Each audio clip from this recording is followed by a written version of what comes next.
I'm Crystal Mitchell, 29, and tonight I return to the table I was never welcome at.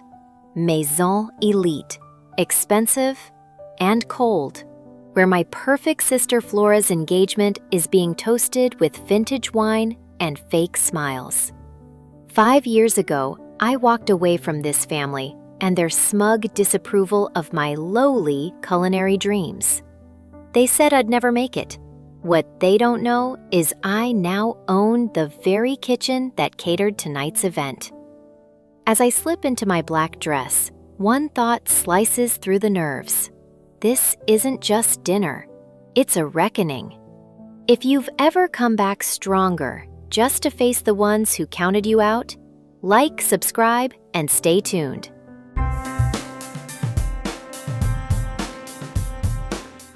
Tonight, the menu includes truth. In Greenwich, Connecticut, legacy wasn't optional, it was oxygen.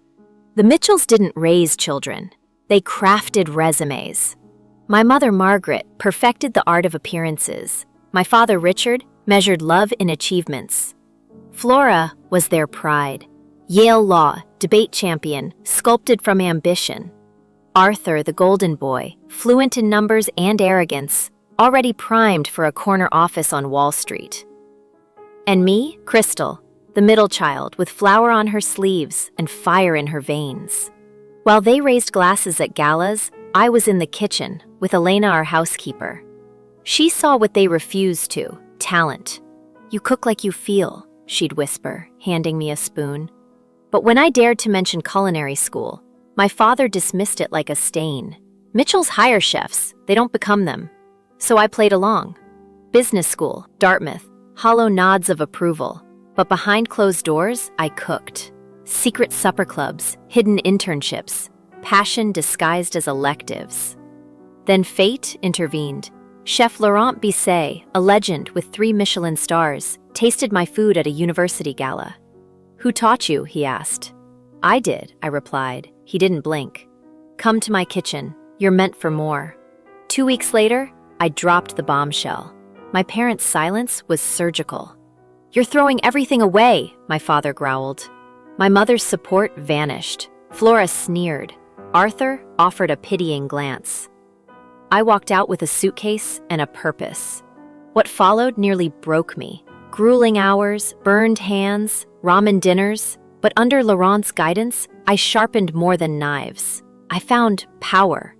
Years later, an investor at one of our events handed me a check and a challenge. That's how Maison was born. My restaurant, my rules. Within a year, I owned it outright. Food and Wine called me the voice of a new culinary era. My family knows I cook. What they don't know is they're about to dine in my empire. And for once, I won't be serving silence. I stayed silent for 5 years, not to earn their approval, but to prove I never needed it. So, when an embossed invitation to Flora's engagement dinner arrived, I almost tossed it. But the venue caught my eye. Maison. My restaurant. They had no idea. They must have picked it for the exclusivity, the cachet. Typical. After days of deliberation, I RSVP'd. Not for reconciliation. This wasn't forgiveness. It was a reckoning. I walked through the doors of Maison that night, dressed in understated black, pearls from my grandmother at my neck. The scent of saffron, seared duck fat, and rosemary usually calmed me. Not tonight. Tonight, it reminded me what I built without them. They sat at the center table like royalty, my mother polished in Chanel, my father swirling wine with false sophistication, Flora glittering in Gucci beside her fiancé, a walking resume. Arthur and his wife completed the tableau, buttoned up in corporate armor. I approached quietly. "Crystal," my mother said, scanning me head to toe. "You've arrived." "I'm exactly on time," I replied coolly. My father's hug was stiff. "You look healthy." In Mitchell speak, that meant I hadn't starved myself for approval. Flora offered her cheek like a queen granting favor. They clinked glasses of champagne, second most expensive on the menu. Flashy, but not generous. My mother smiled. It's a lovely restaurant. Surprised we hadn't heard of it before. I didn't correct her, not yet. Let them toast their image. Let them unknowingly praise the black sheep's creation. Because tonight wasn't about joining them. It was about watching them eat their words. And when the truth came, I wouldn't need to say a thing.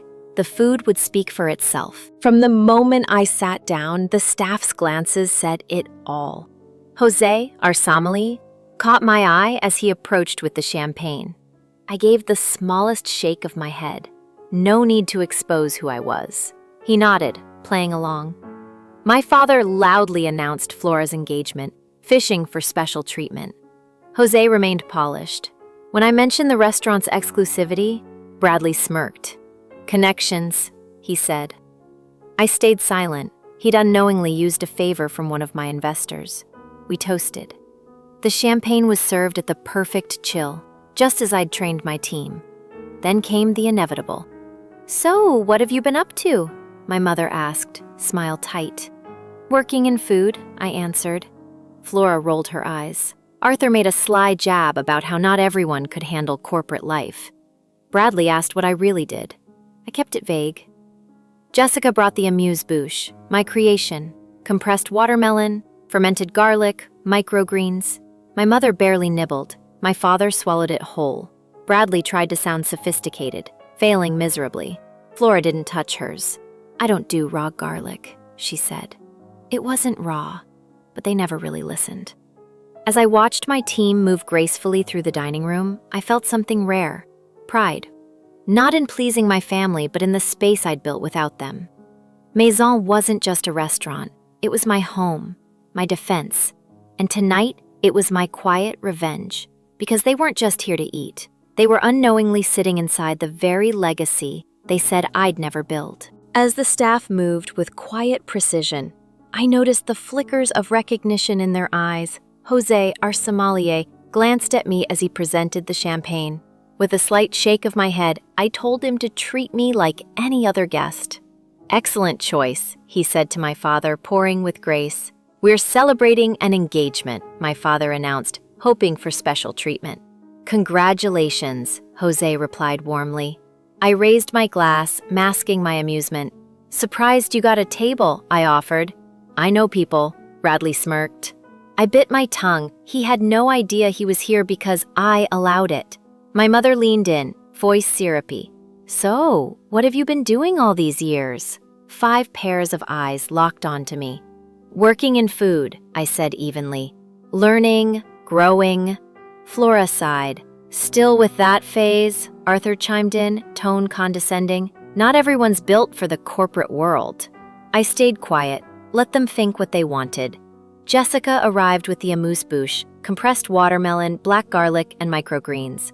Compliments of the kitchen, she said, catching my eye in solidarity. Is this it? Flora scoffed. I'm starving. It's a palate opener, I replied. Not the meal. I know what an amuse-bouche is, she snapped. I'm not culturally illiterate just because I chose law. They tasted in silence. My father devoured his whole. Arthur and his wife looked genuinely impressed. Only Flora pushed hers aside. I don't do raw garlic, she said dismissively. I didn't correct her. Let her underestimate me. Because this, every bite, every detail, was mine. They sat in my restaurant, surrounded by my success, blind to the truth. The woman they once belittled had just served them her triumph on a silver platter. As Jessica cleared the plates, I caught the flicker of disappointment in her eyes. Flora hadn't touched the dish she'd spent hours perfecting. I wasn't angry for myself, but for my team. Maison wasn't just a restaurant. It was a home I built from passion, not pedigree. Still, the evening unfolded like a familiar script. The first course? Heirloom tomatoes with fresh ricotta and basil oil? Barely got a glance.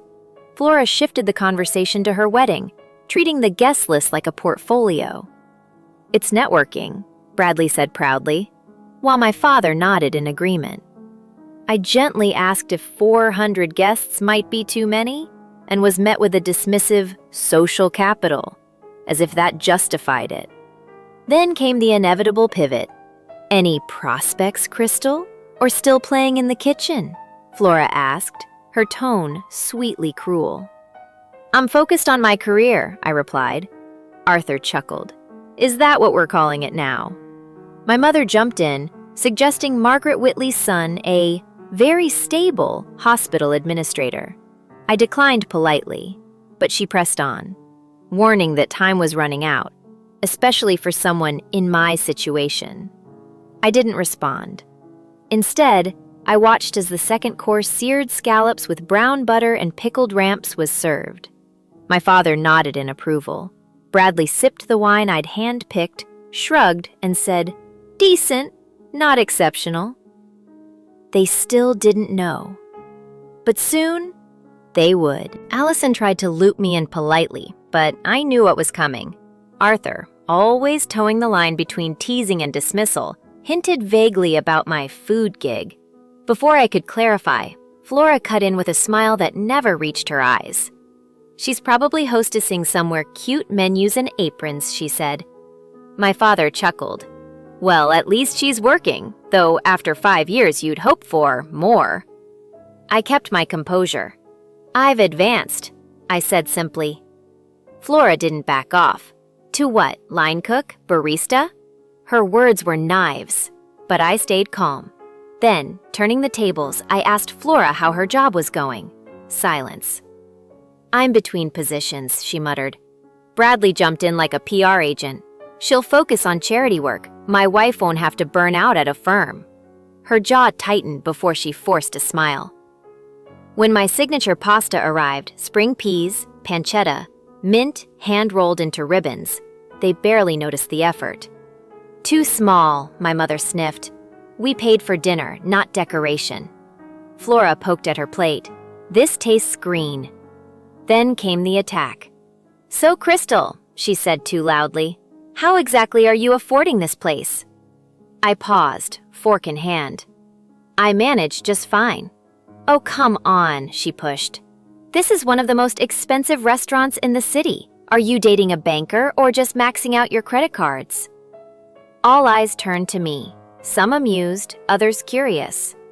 Jessica approached with the duck course perfectly medium rare. Bradley took one bite and barked, "Raw, take it back." He didn't even look at her. I glanced toward the kitchen. Chef Miranda's silhouette stood watching. My team was listening. This wasn't just dinner anymore, it was a battlefield. And soon, I'd remind them who owned the ground they were standing on. As Jessica removed Bradley's overcooked duck, I gave her a silent nod. No need to ruin perfection twice. But my mother leaned forward, tightening the noose. "Crystal, you still haven't explained how you're paying for this. We worry, you know." Oh, they worried now? I let the tension rise. My father signaled for the $800 Bordeaux like he was impressing royalty. I smiled. He didn't know I had hand-picked that vintage from a vineyard tour in Bordeaux, months before I even opened Maison. Still, I let him play expert. They picked apart the lemon tart I designed, one critique at a time, unaware they were insulting my soul baked into every plate. And then Marcus approached with the check. Sleek black leather, discreetly placed. Bradley grabbed it first, grinning. "I've got this," he boasted. Then came the pause, the twitch in his eye, the fake chuckle. Over $3,000, his black card trembled slightly. Heather pounced. "Crystal, you didn't say how you're covering your part. Surely you're not maxing credit cards just to impress us." That was the last straw. I stood up, letting my chair scrape the floor, loud, deliberate. "No credit cards. No boyfriend, no charity," I said. "You've been dining in my restaurant. I own Maison." Their faces shifted from mockery to disbelief, then fear. "Every dish you mocked, every bottle you pretended to understand, that was mine, my team, my success." Bradley swallowed hard. Flora's fork dropped. My mother blinked like she'd seen a ghost. "Now, if you'll excuse me," I added, walking away. "I have investors waiting, real ones who believed in me before you ever did." And just like that, the family that once belittled me paid $3,000 to sit in the empire they said I'd never build. Revenge never tasted so sweet. "Why didn't you tell us?" my mother finally asked, her voice trembling just enough to sound maternal. The irony stung. Years ago, when I chose culinary school over law or finance, I became their family embarrassment proof that passion without prestige was foolish. But now, surrounded by polished wood, curated wine, and servers trained under my exacting eye, the same passion suddenly looked respectable. I answered calmly, letting the truth unfold like a story they never bothered to ask about. I told them about the windowless room I shared in Queens, the triple shifts, the blisters and burns. I told them about Chef Laurent, about the moment James Warren tasted one of my dishes and saw potential where they only saw failure. I told them how Maison rose from a failed nightclub to one of the city's most sought-after culinary destinations. How I paid back every investor and became the sole owner a year ago. Their faces shifted. Arthur looked stunned. Allison clutched her napkin. Even Flora sat still, the smirk wiped clean. And then, the twist. I revealed that it wasn't me who suggested Maison for dinner. It was Allison, a random pick from her husband's firm concierge. None of them knew they were walking into my world. The silence turned cold. My mother claimed they'd have been proud if they had known. I laughed not cruelly but honestly, because they hadn't supported me until success forced them to. Just then, Chef Miranda approached and asked if I was ready to meet the investors for my second location. I stood, straightened my shoulders, and smiled. Let them sit there, swallowing their judgment with the last bite of my creation. This was never about revenge. It was about reminding them who I had become without them. Chef Miranda appeared in full whites, calm and commanding. "The Matsuhisa party has arrived, and SA wants to confirm your interview. Also, your publisher needs feedback on the cookbook cover." I nodded, unfazed, then turned back to the table. Their faces had shifted from smugness to stunned disbelief. Flora's voice broke the silence. "A cookbook?" I confirmed it. 120 recipes, tied to my journey, releasing this fall. My mother leaned in, her tone softening, trying to pivot into warmth. "Why didn't you tell us sooner?" The words hung heavy. I reminded her they cut me off when I chose this path. My father shrugged it off, claiming they thought it was a phase until, of course, it turned profitable. He even had the audacity to attribute my success to his business sense. Then Bradley perked up, no longer critical, now curious about investments and expansion. I smiled coldly, declining his interest. The same man who questioned how I could afford dinner now wanted a stake in what I'd built. Flora's voice sharpened. "You let us sit here tearing apart your food, your wine, and said nothing." I met her eyes and told the truth. I wanted to see how they'd treat me if they still thought I was nothing. By then, the dining room was nearly empty. Jose reappeared, presenting my reserve cognac for the investors' meeting. "Tell Miranda I'll be there in 10, I said, standing. As I turned to leave, Arthur, quiet until now, stood up and spoke with sincerity. "What you've built, it's remarkable." I nodded once. I didn't need applause. Their silence had already said enough. As I walked away from the table, the clink of silverware and the stunned silence behind me felt like a standing ovation. But it wasn't applause I craved. It was clarity. For the first time, I wasn't walking away to escape their judgment. I was rising beyond it, finally free of the need to be seen. 10 steps in, I heard the sharp click of heels behind me, fast and furious. My mother's hand closed around my arm with the desperation of someone watching their illusion crumble. "Crystal," she hissed, "you can't humiliate us like that and just walk off. We're still your family." I turned, my eyes colder than my tone. "Were we family when you ignored my calls for years? When you said I'd outgrow cooking like it was a childish crush?" Her mouth opened, but nothing came out. "You're being dramatic," she finally snapped. That's always been your problem." "No," I replied, each word slow, deliberate. "My problem was thinking I had to earn your love." Her lips curled with disdain. "So now you're what? Untouchable because you own a few ovens and a fancy wine list?" The slap came without warning. Quick, precise, her signature style. But this time, it didn't land on a daughter who would shrink. I didn't flinch. "You used to punish me into silence," I said evenly, "but I found my voice, and tonight I used it." Behind her, my father stood paralyzed in guilt. Arthur opened his mouth, then shut it again. And Flora, she stood off to the side, speechless, guilt flickering across her face like candlelight. Then something shifted. Flora stepped forward, eyes locked on our mother. "That's enough," she said quietly but firmly. "She's not the failure, Mom. We were." I turned to leave again, but this time, Flora caught my arm, not to stop me, but to stand with me. "Please stay," she whispered. "Not for them, for me. Let's start over." And in that fragile, unexpected moment, something cracked. Not in pain, but in possibility, because maybe, just maybe, the real story wasn't ending here.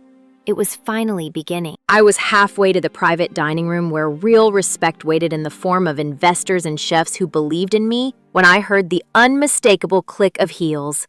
"Crystal!" My mom voice cut through the tension like broken glass. I turned, bracing myself for another sting, but what I saw stopped me cold. She looked shaken. No smirk, no superiority, just eyes rimmed with something dangerously close to regret. "You can't just leave," she said, her voice uneven. "I was wrong. About you. About all of it." The same sister who once mocked my career now stood in front of me, blocking the exit like someone trying to stop a plane from taking off. "Please stay, even if it's just tonight. Don't walk away like we're strangers." Behind her, the rest of my family hovered awkwardly. My mother nervously adjusted her scarf, Arthur avoided my eyes, even Bradley had gone silent. I let the silence stretch, let them sit in it. Then finally, I exhaled. "Fine, I'll stay, but not for your approval." As I walked back, the weight shifted. The room no longer belonged to them. It was mine.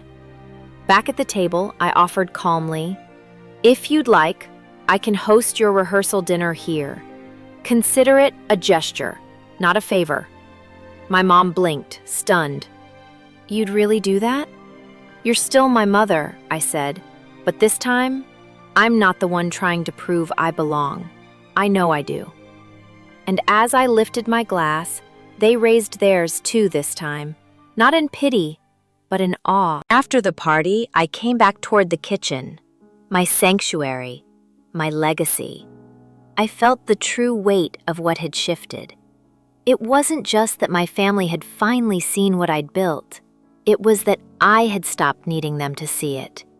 I had created this life, this success, on my own terms.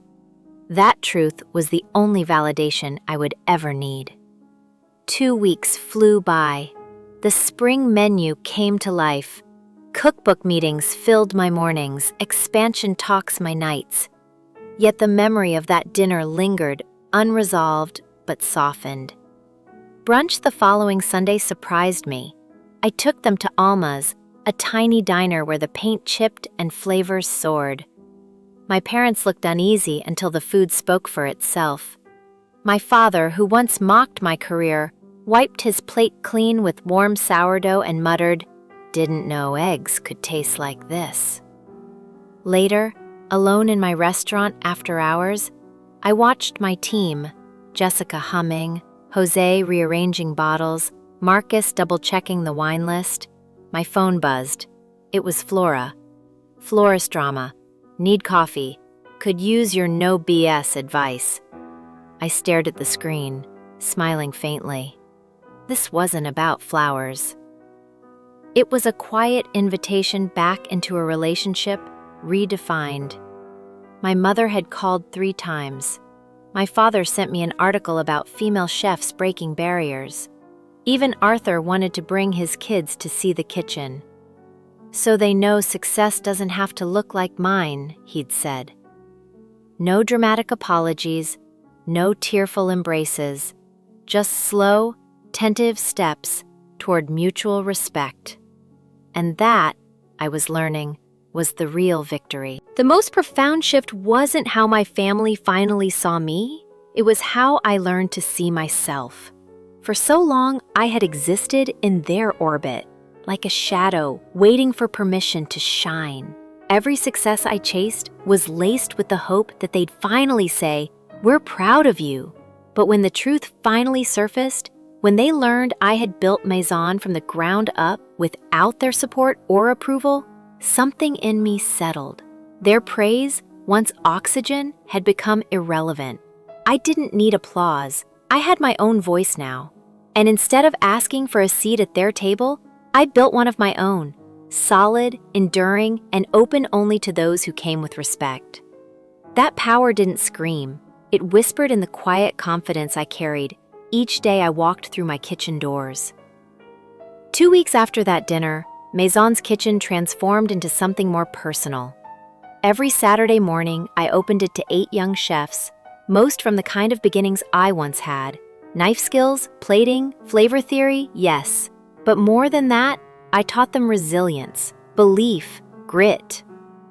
Zoe, the youngest, barely 17, had an instinct that couldn't be taught. I offered her an apprenticeship on the spot. Watching her grow wasn't just rewarding, it was redemptive. That evening, after the last pan was scrubbed and the lights dimmed low, I sat alone at my usual table. The staff's laughter had faded, the dining room now silent. In front of me, a blank page. The introduction to my cookbook had haunted me for weeks, but now the words came. Food was my language before I ever learned to speak. When the world ignored me, I spoke in flavor. When I was overlooked, I answered with fire and finesse. I cooked my way through rejection, plated dreams they said were too ambitious. Not to impress anyone, not for my parents, not for Flora or Arthur. I wrote for the girl who once stood barefoot in a stifling kitchen, blistered hands and trembling heart, daring to believe she belonged. This Maison, my mentorship program, the book, the life I built, all of it, not out of spite, but out of proof. Not for revenge, but for restoration. The kind that doesn't need to be loud to be complete. And that, to me, was the real victory. 1 year later, the tables had turned again. Flora and Arthur, once the golden children of the Mitchell family, found themselves facing a reality neither of them had ever prepared for. Arthur's prestigious firm collapsed in the wake of a financial scandal that left even seasoned partners scrambling. Flora's glamorous nonprofit, so often flaunted as her higher calling, crumbled when its main sponsor pulled out due to a misallocation of funds. The press coverage wasn't kind, and for the first time, their names were being whispered not with envy, but with pity. I found out through a mutual acquaintance in the industry, a quiet message that Flora and Arthur were going through a tough season. That was code for financial trouble, social embarrassment, and an uncomfortable reckoning with reality. Still, I waited. I didn't reach out. I wanted them to decide what they were willing to ask of me, and how humble they'd have to become to do it. 2 weeks later, I got the text. "Crystal, would you be open to coffee sometime next week? We could really use your insight." I invited them to Maison on a Tuesday afternoon when we were closed to the public. The silence of the empty dining room felt deliberate. Flora walked in first, her heels echoing too loudly on the polished floor. She wore a designer coat, but it hung awkwardly on her frame, like it didn't belong anymore. Arthur followed, looking tired, older. Gone was the swagger, the subtle smirk of superiority. They sat down across from me, glancing around the room with a mix of nostalgia and unease. It was Flora who finally broke the silence. Maison looks even more beautiful than I remembered. I nodded, keeping my expression neutral. Thank you. We've expanded the kitchen and added a rooftop herb garden. Arthur cleared his throat. Crystal, we won't take much of your time. Things haven't been easy lately. I raised my hand gently, stopping the performance. You don't have to explain. I know. There was a pause, that heavy kind that falls when pride meets desperation. Then, Arthur looked up, his voice barely steady. We need help. In that moment, I could have said 100 things.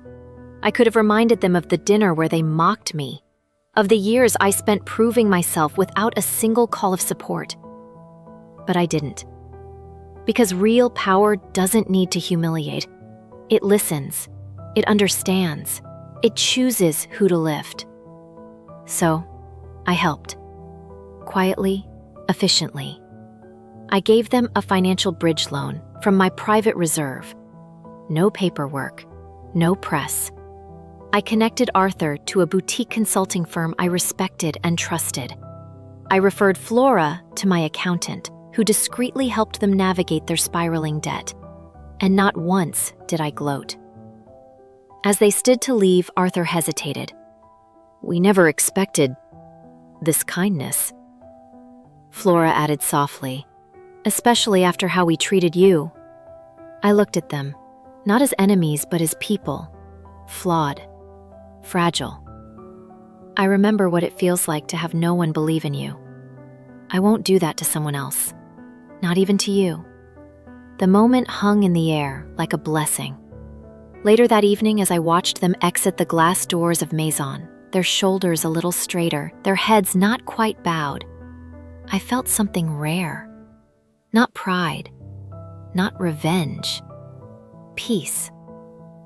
Because the truth is, I hadn't just built a restaurant.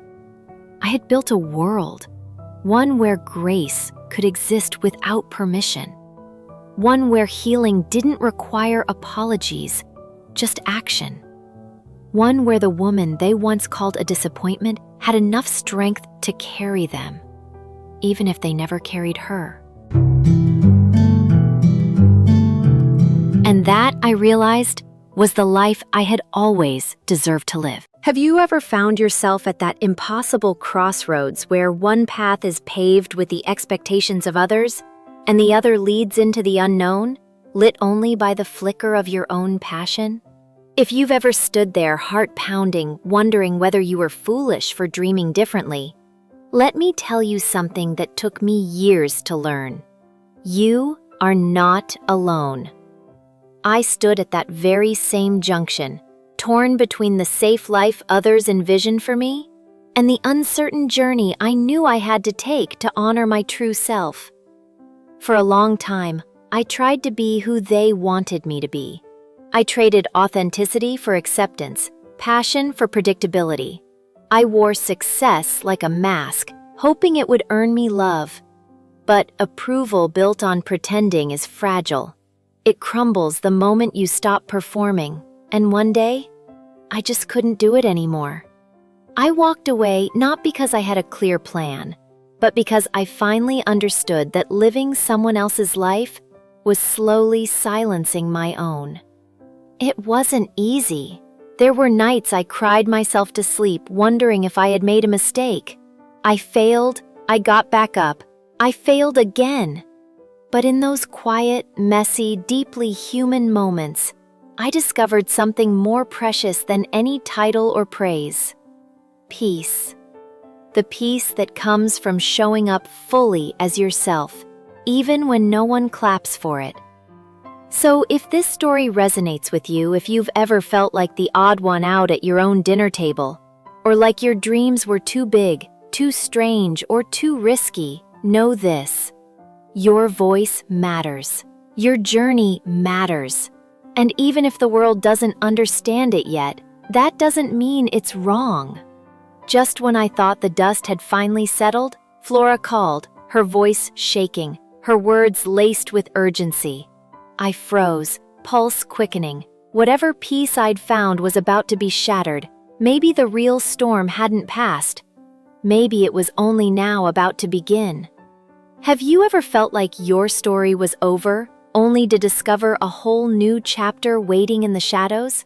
Tell me below. I'm listening.